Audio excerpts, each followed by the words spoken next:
Story time Telugu.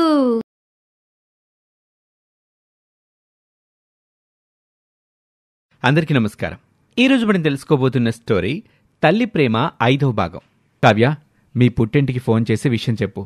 ఈలోగా నేను ఇరుగు పొరుగు వాళ్ళకి కూడా స్వీట్లు పంచొస్తాను. అలాగేనండి అని తన బెడ్రూంలోకి వెళ్ళిపోతుంది కావ్య. శ్రీకర్ స్వీట్ బాక్స్తో బయటకు వెళ్ళిపోతాడు. ఇలా అవుతుందని నేను కలలో కూడా ఊహించలేదు. ఇప్పటికీ నమ్మలేకపోతున్నాను. నాది అదే పరిస్థితి. ఇది కలేమో అన్నట్టు అనిపిస్తుంది. ఆ కావ్యకి ఎక్కడో అదృష్టం రాసిపెట్టుంది. అయితే మావయ్యతో ఇక నా పెళ్లి లేనట్టేనా? ఇంకేం పెళ్లి, నోరు ముసుకుని పదా, వెళ్ళిపోదాం.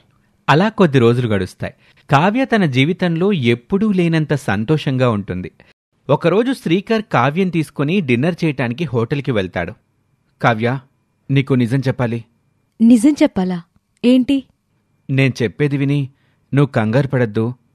చెప్పింది విన్నాక నీ మనసు పాడు చేసుకోవద్దు. ఏంటండి అది? కావ్య, నువ్వు గర్భవతివి కాదు. ఆ మాట వినగానే కావ్య, ఏంటండి మీరు చెప్పేది? ఇలాంటి విషయాల్లో వేళకోలొద్దండి. జోక్ కాదు కావ్య, సీరియస్. ఇదంతా డాక్టర్ గారితో కలిసి నేనాడిన నాటకం. నా ఆశలతో ఊహలతో ఎందుకు ఆడుకున్నారు? మా అమ్మ నా మేనకోడల్ని రెండో పెళ్లి చేసుకోకపోతే నేను చస్తానని బెదిరిస్తుంటే ఆ సమయంలో ఏం చేయాలో అర్థం కాక ఇలా చేశాను కావ్య. ఇదంతా నీకోసమే చేశాను. నిన్ను దూరం చేసుకోలేక చేశాను. ఇప్పుడు మాత్రం ఉపయోగం ఏంటి? మనం చెప్పకపోయినా త్వరలో ఈ నిజం మీ వాళ్ళకు కూడా తెలుస్తుంది. అప్పుడైనా జరిగేది ఇదే కదా. పైగా అప్పుడు మీ వాళ్లతో పాటు ఊరోళ్ళందరూ కూడా ఇంత పెద్ద అబద్ధం ఆడానని నన్ను అసహించుకుంటారు. అలా ఎప్పటికీ జరగదు. దానికి నా దగ్గర ఒక ప్లాన్ ఉంది. ఏంటి?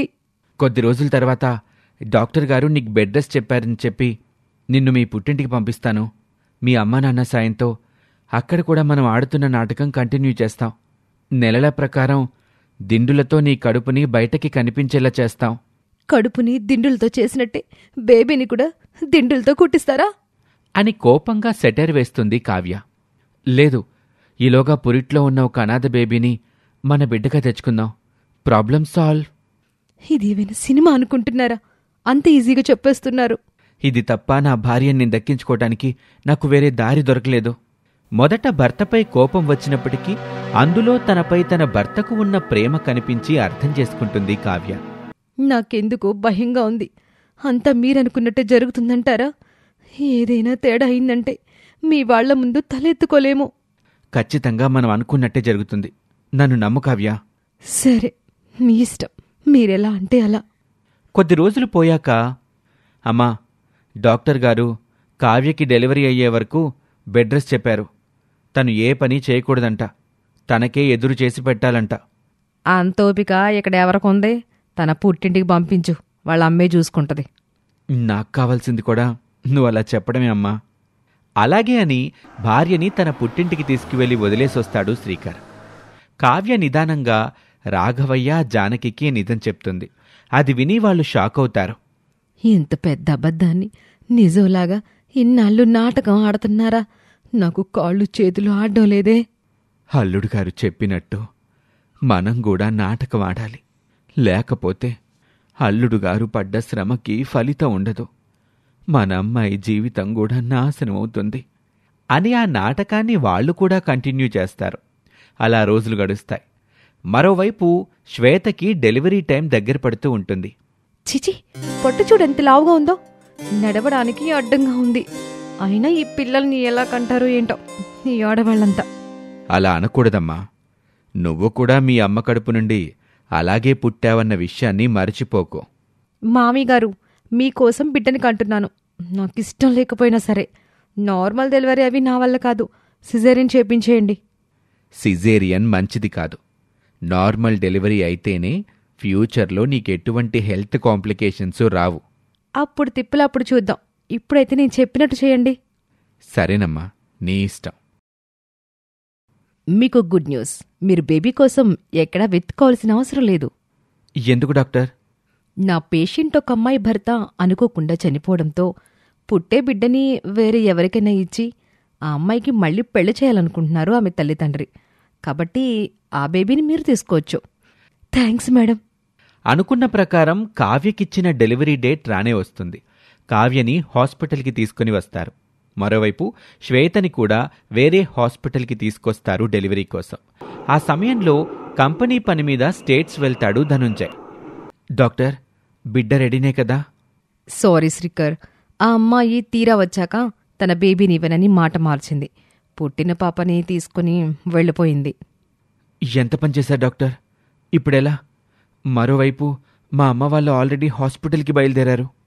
సారీ శ్రీకర్ గారు, ఆ అమ్మాయి ఇలా చేస్తుందని అనుకోలేదు. మనకి ముందే తెలుసుంటే బయట ట్రై చేసేవాళ్ళం. ఇప్పుడు పుట్టిన బిడ్డ ఏదని అడిగితే అత్తే వాళ్ళకి ఏం సమాధానం చెప్పాలి? అందరిలోనూ టెన్షన్ మొదలవుతుంది. పురిట్లో ఉన్న అనాథ బిడ్డ ఏదైనా అనాథాశ్రమంలో దొరుకుతుందేమోనని నేను వెళ్ళి ప్రయత్నిస్తాను. అప్పటి వరకు మా అమ్మ వాళ్ళని ఎలాగోలా మేనేజ్ చేయండి. మనం క్రూషియల్ సిచ్యువేషన్లో ఉన్నాం. బిడ్డ దొరికే ఛాన్సెస్ చాలా తక్కువగా ఉన్నాయి.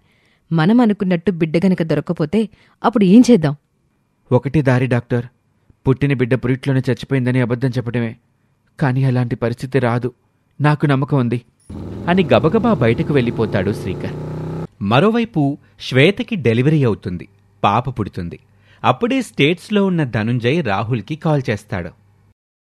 ఒరే రాహుల్, శ్వేతకి డెలివరీ టైం ఈరోజే అన్నారు కదా, హాస్పిటల్కి తీసుకుని వెళ్ళావా?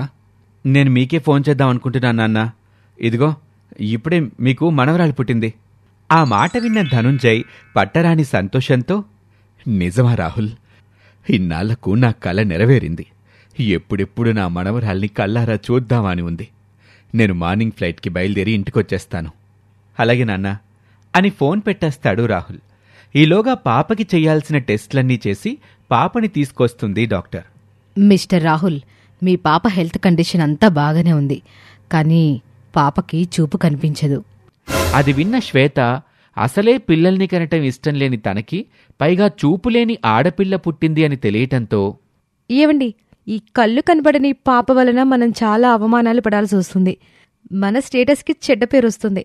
నలుగురిలో నవ్వులు పాలవుతాం. తను పెద్దదయ్యే కొద్దీ మనకి భారంగానే మారుతుంది. పైగా ఈ బేబీకి దగ్గరుండి అన్నీ చూసుకోవాలంటే నా వల్ల కాదు. ఈ పాపని వదిలించుకోవటం మంచిది. నాకు అదే కరెక్ట్ అనిపిస్తుంది. తనని తీసుకెళ్లి ఏదైనా ఆశ్రమంలో వదిలేద్దామా? అవును, ఆ పని కూడా మావయ్య గారు స్టేట్స్ నుంచి వచ్చేలోపే చేసేయాలి. ఆయన వస్తే ఒప్పుకోరు. మరి మా నాన్నకేం సమాధానం చెప్పాలి? ఆస్తి మొత్తం ట్రస్ట్కి రాసేస్తాడేమో. బిడ్డ పుట్టాక హెల్త్ కాంప్లికేషన్స్ రావటంతో చనిపోయిందని అబద్ధం చెప్దాం. Problem solve.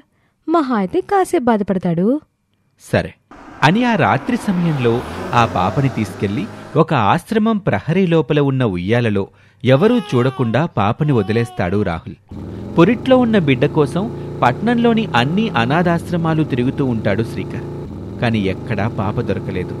కామాక్షి, విశ్వనాథం, రాగిని, మౌనిక హాస్పిటల్కి వస్తారు. రండి వదినగారు, అమ్మాయిని ఇప్పుడే ఆపరేషన్ థియేటర్లోకి తీసుకెళ్లారు.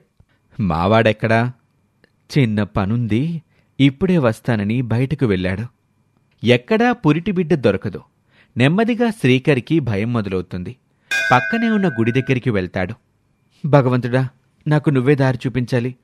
ఎలాగైనా ఈ గండం నుంచి గట్టెక్కించాలి అని మనసులో గట్టిగా వేడుకుంటాడు. అప్పుడే ఒక ఆశ్రమం నుండి ఫోనొస్తుంది శ్రీకర్కి. ఇంతకు ముందే ఎవరో ఈ పాపని ఆశ్రమం బయట వదిలి వెళ్ళిపోయారు. కానీ మాకున్న రూల్స్ ప్రకారం పాపని దత్తత తీసుకోవాలంటే చాలా ఫార్మాలిటీస్ అవి ఉంటాయి. కానీ మీ పరిస్థితిని అర్థం చేసుకొని మానవతా దృక్పథంతో మీ మీద నమ్మకంతో ఈ పాపని మీకిస్తున్నాం శ్రీకర్ గారు. పాపని బాగా చూసుకోండి. అలాగే మేడం, చాలా థ్యాంక్స్. నా పరిస్థితిని అర్థం చేసుకుని పాపనిచ్చినందుకు మీకు నేను చాలా రుణపడి ఉంటానండి. మీ డీటెయిల్స్ ఈ డైరీలో రాయండి.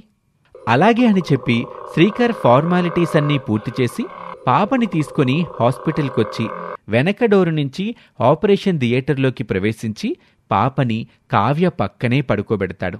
కావ్య, డాక్టర్ హమ్మయ్యా అని ఊపిరి పీల్చుకుంటారు. పాపని పరీక్షించిన డాక్టర్, శ్రీకర్, ఈ బిడ్డకి చూపులేదు.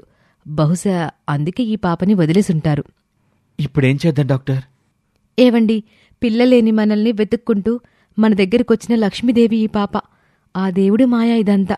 మన బాధలు తీర్చడానికొచ్చిన మన పాలిట దేవత. తను ఎలా ఉన్నా నాకిష్టమే. తనే మన కూతురు. నా అభిప్రాయం కూడా అదే డాక్టర్. సరే, మీ ఇష్టం. శ్రీకరిక ఏమీ ఎరగనట్టు మెయిన్ గేట్ నుంచి ఆపరేషన్ థియేటర్ దగ్గరికి వస్తాడు. ఆ అమ్మాయికి ఆపరేషన్ జరుగుతా ఉంటే ఎక్కడికెళ్ళావురా? అర్జెంట్ పనుంటే వెళ్ళొచ్చానమ్మా. అత్తామామ ఇద్దరికీ వెళ్ళిన పని సక్సెస్ అన్నట్టు థంబ్ సింబల్ చూపిస్తాడు శ్రీకర్. ఇక వాళ్లు కూడా ఊపిరి పీల్చుకుంటారు. ఇంతలో లోపల్నుంచి డాక్టర్ వచ్చింది. కంగ్రాట్స్, మీకు పాప పుట్టింది. జానకి, రాఘవయ్య చాలా సంతోషిస్తారు. కాని కామాక్షి, విశ్వనాథం, రాగిణి, మౌనికల మొహాల్లో కొంచెం కూడా ఆనందం కనిపించదు. కాకపోతే చిన్న ప్రాబ్లం, పాపకి చూపు లేదు. ఏంటి, పుట్టుకు గుడ్డిది పుట్టిందా? ఎన్నాళ్ళేమో పిల్లలు పుట్టలేదని బాధ, ఇప్పుడేమో గుడ్డిది పుట్టిందని మరొక బాధ అని వెక్కిరింపుగా అంటుంది కామాక్షి. ఈ కావ్య వల్ల మన కుటుంబానికి నష్టమే తప్ప కలిసొచ్చిందే లేదు. దేవుడిచ్చిన ప్రసాదానికి వంకలు పెట్టకూడదు.